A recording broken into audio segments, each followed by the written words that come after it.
How Donald Trump is squeezing Central Asia from Putin, and will the Hungarian Prime Minister save the Kremlin from collapse? This and other topics we will discuss right now. My name is Iryna Uzlova, and today with us is Yuri Rashkin, TV host of YouTube channel Rashkin Report and Rashkin Report in English. Yuri, hello, glad to see you. Thank you for joining us. Glad to see you. Thank you for having me. It's such one man from Russian parliament, Mikhailo Sheremet. Some years ago, a lot of years ago, he was born in Ukraine, but then maybe he loved money. He used to live in Ukraine, but then he went to Russia, and all Russian atmosphere made somebody unnormal. Ridiculous from this man. So yesterday he told that Russia, according to Sheremet, has become too much of a peacemaker in its fruitless search for compromise with the aggressive West. You are aggressive, we are aggressive, sure. This means it's high time for it to build a fake Pentagon, Big Ben and Eiffel Tower to test a destructive retaliatory nuclear strike on these magnificent targets. Said this Sheremet. Are you afraid, Yuri, that Russia will strike Pentagon, but fake Pentagon? Well, I mean, there's storied history of puppet theater in Russia, so I suppose if they want to go that direction. But I think that I would be concerned if I was Mr. Sheremet, because we see right now that the purges in Russia are ongoing because they've gotten rid of all the freedom-loving people. So now they're having purges, and they're just trying to decide between who to have purge against now. And given the choice between people who are loyal to Putin and people who are aggressive about the war, we see that it is the people who are aggressive about the war, and several Z reporters and all of that kind of Telegram garbage that promotes Russian propaganda. Those people are now finding themselves in trouble. So I would be careful about Mr. Sheremet in terms of displaying too much, warlike activity, because that might not be in trend right now in Russia. So he should check his sources in the president's administration over there to make sure that he's on cue. But on the other hand, if he feels that he is on the right page of the daily briefing from the office of the president, then it is a situation where Russia finds itself at an unusual place, because usually Russia is the only country that will act in a very irresponsible way, speaking about nuclear weapons and threats and everything. But now we see that the United States has a president that is equally willing to engage in that kind of irresponsible rhetoric. Well, the interesting phenomenon that I feel is developing here with this administration, in particular this 47th Republican president, is that he is willing to go farther than anybody else. For various reasons, he shows the real depth of depravity of the Russian regime, where Donald Trump was willing to give Putin everything he wanted, all for just stopping the war now. And it turned out to be that Putin was not willing to even take Crimea as far as the United States were concerned, because the United States considered recognizing Crimea as Russian, and it was not good enough for Putin. He wanted to continue with this. So it showed that, again, the negotiation with terrorists doesn't work. But after that, we see that this administration now is entering the field of nuclear rhetoric, which is, on one hand, irresponsible. On the other hand, really hasn't been done in a competitive sense before.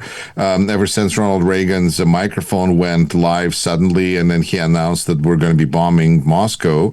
Really, we haven't had that kind of irresponsible rhetoric in quite some time. And that showed that now Russia is kind of naked and unable to defend itself on that level, on that battlefield. And so perhaps building a fake Pentagon and then destroying fake Pentagon is going to be the level of escalation, because we have the escalation of words. but then we need to go to actions, and maybe actions for Russia means destroying, a theater stage set. Trump also talks about denuclearization, but neither Russia nor China needs it, it seems to me.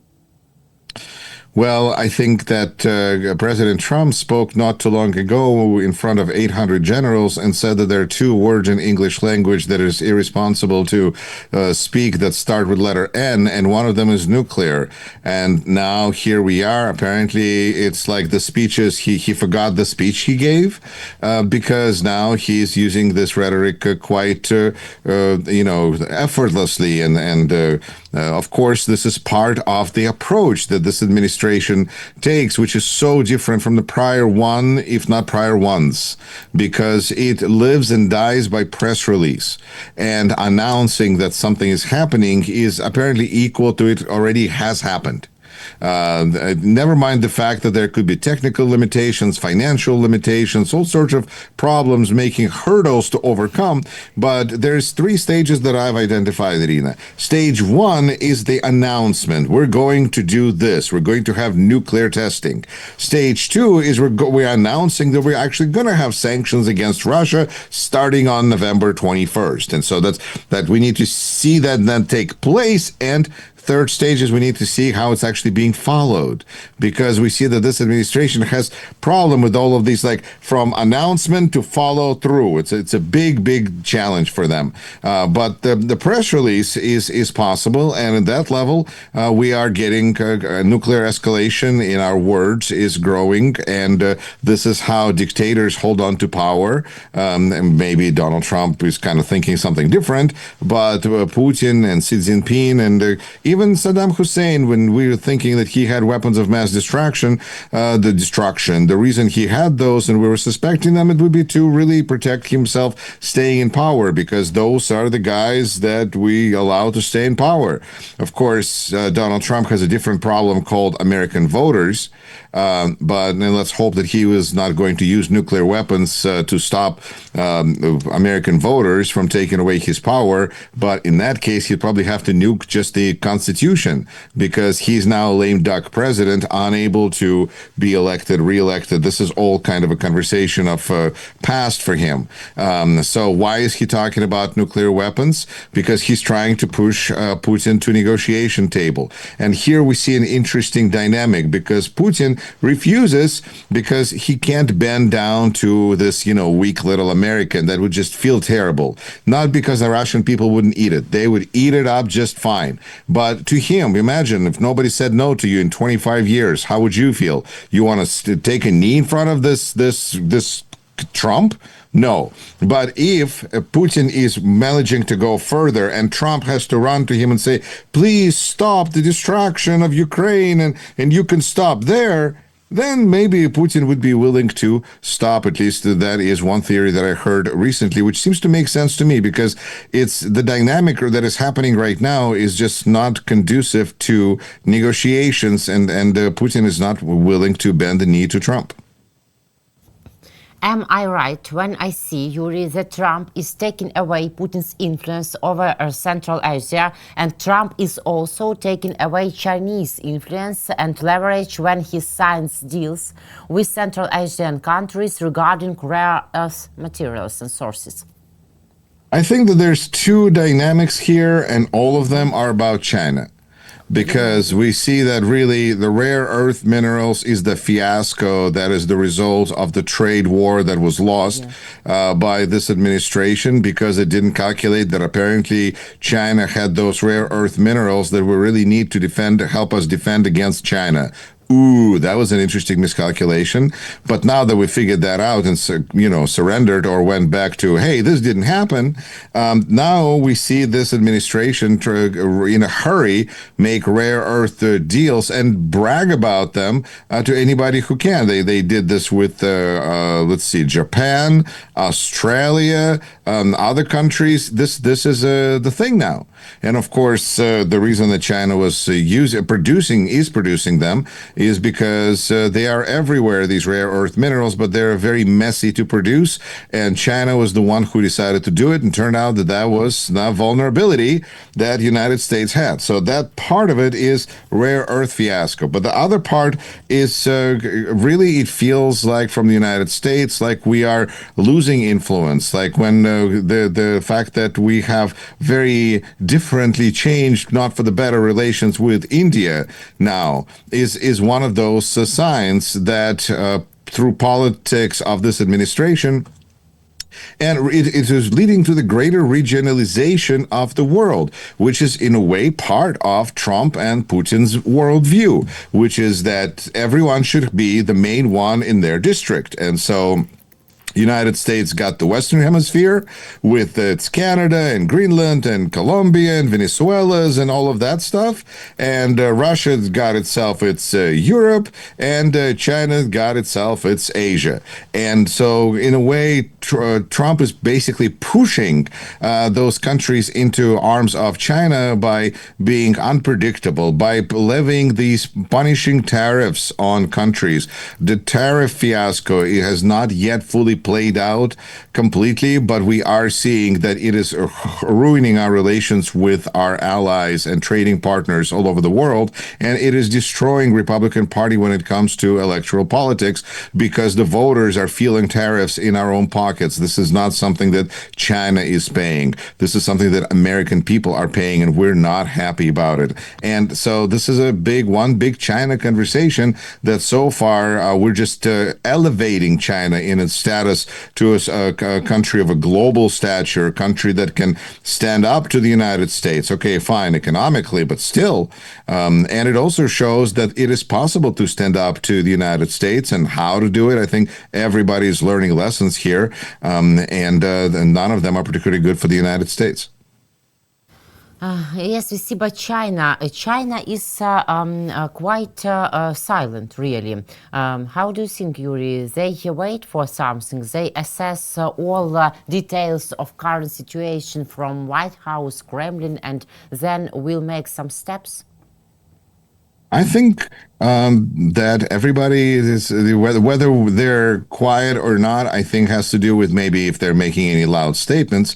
But diplomacy continues, policy continues. I think the countries continue to, the threat to Taiwan continues to remain. And so I think the fact that maybe things are being overshadowed by this fiery orange flame coming out of Washington, D.C., the dumpster fire that we have over there is overshadowing some of the things. And yet again, it just shows everybody else who is not making a stink that they are the more reasonable players. It is really disheartening for a lot of Americans to speak with new gained respect for China, because this is not what we're used to doing.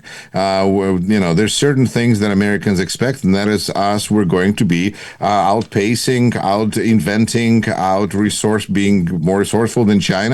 And here we are almost competing with them now in the level of government involvement in business. So it's just that the relationship between China and the United States, instead of, as Fareed Zakaria pointed out, instead of China becoming more like the United States is becoming more like China. So something's not working out so well. But I think it's also being acknowledged that what China is doing well is to look long term. They are not concerned about how Trump is going to do something with the press release now. They're concerned about what's going to be happening down the road. And right now, the path to which United States is set is chaos. And the path on China is something different. Yes, thank you here. So will Hungarian Prime Minister Viktor Orban visit test Trump's position on the war, Putin, and his resolve regarding sanctions? Because you know that Viktor Orban is like Putin's representatives in Europe near Trump, and he is really very dangerous. So we understand that he plays for his own interests and Putin interests, not European Union interests at all. But Donald Trump said that Viktor Orban is his friend, but considering sanctions, no way and no different moments which can Viktor Orban use for himself. But maybe that conversation can change something. I feel that it's important to see what the priorities are here. And the priority is that it appears to be that Donald Trump wants to end the war in Ukraine. And he wants to find a way to do it in a way that does as little damage to Russia as possible and hurts everybody else around Russia as necessary in order to limit Russia's ability to fight this war. It's almost as if you have somebody who has a drinking problem and the spouse goes to the liquor store and says, don't sell him anymore. And then you have a different situation because they all have different relations with this customer. And I think the fact that this upset spouse shows up at this place of business by itself, what is she going to do? Well, maybe she'll hire a lawyer, maybe she'll be upset. But on the other hand, it's kind of a hassle, and the customer is kind of a rude customer, hard to deal with, doesn't always say what he's going to, doesn't always pay on time and well. So, maybe it's worth it to start moving away, especially considering that he's now bringing trouble to the business. And it almost seems like that's more of an approach that the different countries are taking to Trump's efforts to stop the war, the carnage, as he describes it, in Ukraine. So with that in mind, it's important to acknowledge that Donald Trump said that this war is European problem. And who is it in Europe that is not letting Europe really help Ukraine and take care of this war in a way that would be more proactive? Who is keeping Europe from being proactive? Why, that's Viktor Orban in Hungary. So I think that there's some wonderful opportunities to provide pressure. And at the same time, this is elevating Orban because he's got a challenging political situation at home, it sounds like, and being seen in the good light. I mean, after President Trump was elected, as they said, I guess all the doors have been open in Washington, D.C. for Hungary. Well, so how are they going to leverage that? What are they going to do? Are they just going to get some tariffs? Because in the end, Donald Trump will use his friends just like he'll use his enemies because he's got his goals? Or is Donald Trump going to find something to offset the troubles for Hungary, perhaps in the way that is not too different from how he just helped Argentina? Because they were having problems, but they're still having problems, but their president and his party were having problems. But once Donald Trump found $20 billion in government funds and then $20 billion in private subsidies and investments that went from the United States to Argentina for supporting Milei's party in elections, and it worked. Well, maybe this is this is not too different than what Russia does. Only Russia does it by providing free oil or free, nuclear energy or whatever else they do, energetically. But here you have just straight up dollars, because that's what the United States has, apparently, even if the government is closed. So I think that it's a give and take. Trump has his priorities. He's going to be nice to his friends, but Trump is more important than Orban. And if Orban can navigate this and come out with something for his troubles, then I think that's entirely possible. And it's a matter of to see how good at negotiations is Viktor Orban and how bad at negotiations is Donald Trump. We do know that Donald Trump is pretty bad at negotiations. During a meeting with Viktor Orban, Trump again and again says that the war in Ukraine shouldn't have started. I would have solved the problem without giving up anything, and Ukraine would have remained the same as it was. Really? But how?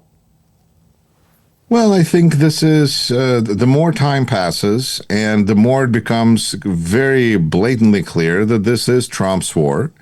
The same that it becomes blatantly clear that it is Trump's economy. No matter how much time he spends saying that this is not my war We're starting to kind of forget Biden at this point. I mean, and then we had one big scandal that could have been something about Biden, about all his AutoPen being, pardons being signed by AutoPen. And so Biden was like, out, didn't know what was happening. Well, this past week, they interviewed Trump on 60 Minutes about a pardon that he gave to a person. And Trump's response was, well, I just don't know who that person is. So at that point, even that kind of line of attack doesn't really work. People understand, and elections have showed this, that people clearly blame Trump for what is happening. So if he, so that's part about trust.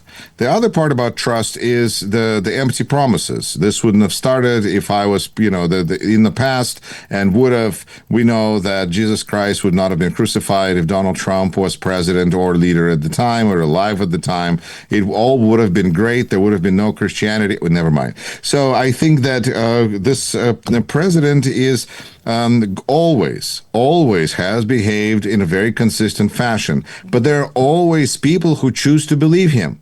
And that's really what is puzzling, because if he says, I will solve this problem in 24 hours, you got to be crazy to think that it's possible. It's not possible. Only in his warped salesman mind it is possible. But there are people who thought, well, why not? Why not? I mean, Biden's not getting it done. Let's see what this guy does. And in a way, it's a statement about our two-party system where people just kind of have to shuffle from one bus to the other. And if Democrats are not getting us to this destination, then we're going to get on the Republican bus. But then we see that the Republicans are selling the wheels off the bus. That's not going to get us anywhere. Okay, back to the Democratic bus we go. So I think that Donald Trump can have all sorts of blame and threats, but in the end, I think that his influence is decreasing. The trust that people have in him is decreasing, and his stature is shrinking, and that makes him potentially only more dangerous. Do the Democrats have any common policy line now beyond criticizing Trump? Yes. And we actually saw that in New York, but we also saw it in Virginia, in New Jersey, and in other places, because it's a question of affordability. Life in America is kind of pricey, and it affects a lot of people. And just the same way that Donald Trump was hitting Joe Biden on prices, now Democrats are hitting Trump on prices because, well, he deserved it. Because who brought this tariff nightmare upon us but this president who is increasing the cost, who shut the government down, who is making life less affordable? So I think that's been one consistent message for Democrats. In general, the people starting to feel that there's a more that government can do, because they see that other ways of competing with billionaires and now a trillionaire of Elon Musk, we need to have something to help us compete, and that something is government. And I think that this is where you see a lot more people having interest in exploring ideas such as socialism and those kinds of directions. It's a pendulum swinging component, of course, but nobody has kicked the pendulum as hard as Donald Trump. So now we're going to have response to it. And of course, it's important to understand that in the United States, what I'm discovering about watching the struggle for survival of institutions that we're seeing in the United States is the extremely important role that retirees have. The same way that in Pentagon, retired military have an important role to play that people who are in service cannot do. The same way you have with State Department, and the same way you have with politicians. So, for instance, somebody like Barack Obama is become a very important leader in Democratic Party because he can say things and be more outspoken than acting politicians feel perhaps like they can. And he doesn't have to worry about people saying, well, he's concerned about the next election. So that kind of creates some space for him in which he's choosing to now more and more to engage with voters, which is important because people do want that that.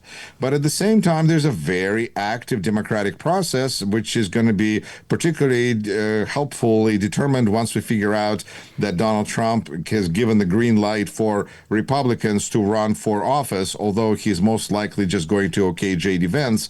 But nonetheless, Democrats are having a very busy, already we can see 4 or 5 candidates, potential candidates for position of president, who technically is kind of like a party leader.